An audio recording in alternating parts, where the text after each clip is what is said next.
Solution within Constitution of Indian. Dr. Nazir Gilani. I am at the United Nations in Geneva attending the 16th session of UN Human Rights Council. My initial idea was to write a piece to inform and educate the people of Kashmir the manner in which they are referred to by India and Pakistan either directly or through their routine proxies here in Geneva. A proxy is a tactical tit-for-tat masterminded through people ready to wear the shoes of foot soldiers in some cases to increment the evidence for their asylum claims and in other just for a penny more. There is no harm in being a friend of India or of Pakistan, but it is all wrong if the Kashmiri or non-Kashmiri friends of India and Pakistan have no other substantive merits to service any one of the three people, namely, people of India, people of Pakistan and the people of Kashmir, but to wait for the Human Rights Council sessions and flag a particular week in the calendar to either hold a parallel activity where people are attracted not by the case of Kashmir but by the free service of sandwich lunch, or when these individuals beg various NGOs to allow them to make an oral intervention, the duration of which is decided by the Council according to the number of speakers who inscribe for the agenda. It could be a maximum of 10 minutes to a minimum of 3 minutes. Over the years the faces and their contribution at the HRC sessions has turned into a joke. No one takes Kashmiris serious anymore. For the last June 7th years Islamabad has started parading young girls during the session, and the contribution has almost lost all credibility in person and in contribution. There are others who seem to be taking a self-serving anti-Pakistan lunge to keep the credibility of their asylum claims, and some are hell-bent to make some hay while the sun shines. However, there are many more that are serious and concerned. They wish and make a substantive contribution. I decided to make a general reference to how India and Pakistan either directly or through their proxies without any benefit to the resolution of the Kashmir case remain locked in a wasteful exercise in Geneva. My attention is attracted to two statements of Hurriyat, G, and Hurriyat, M, in which the leadership, namely Syed Ali Shah Gilani and Professor Abdul Ghani Bhatt, have reacted to Prime Minister Manmohan Singh's remarks that Kashmir problem will be sorted out within the framework of Indian constitution. Both leaders have their different political phrase in this regard, and each one requires an independent examination. Syed Ali Shah Gilani has said this is unacceptable after 63 years of struggle. Then our struggle goes in vain. Kashmiris have rendered countless sacrifices in the past 6 decades for right to self-determination, which was promised by Indian leadership and United Nations.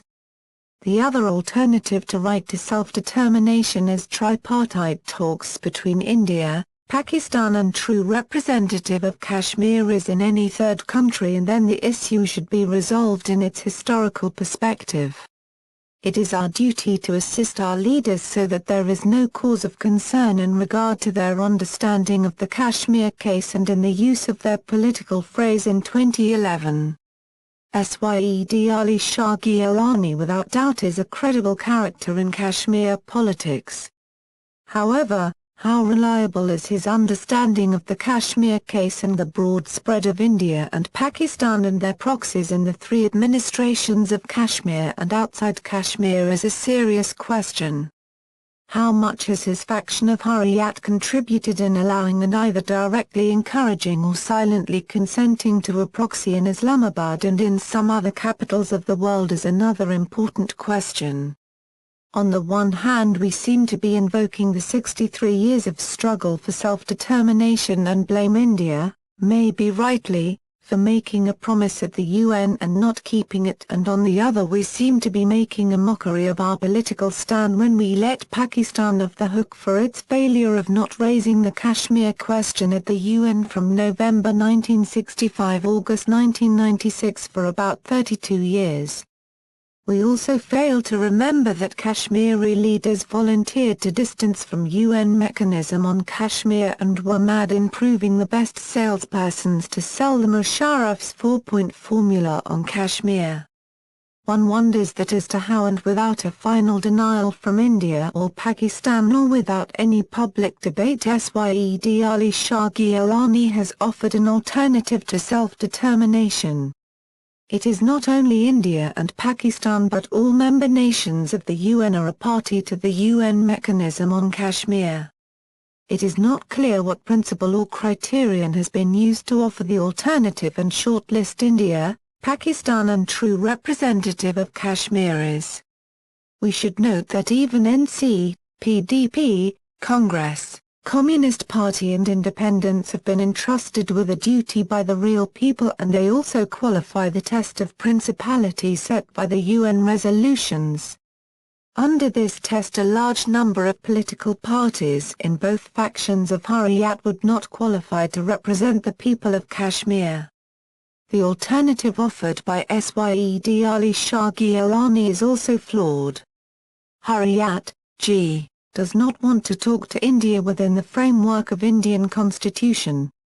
As a stand, one has no issues with this and everything goes with no holds barred in Kashmir politics. But as a political philosophy, the statement is without a merit.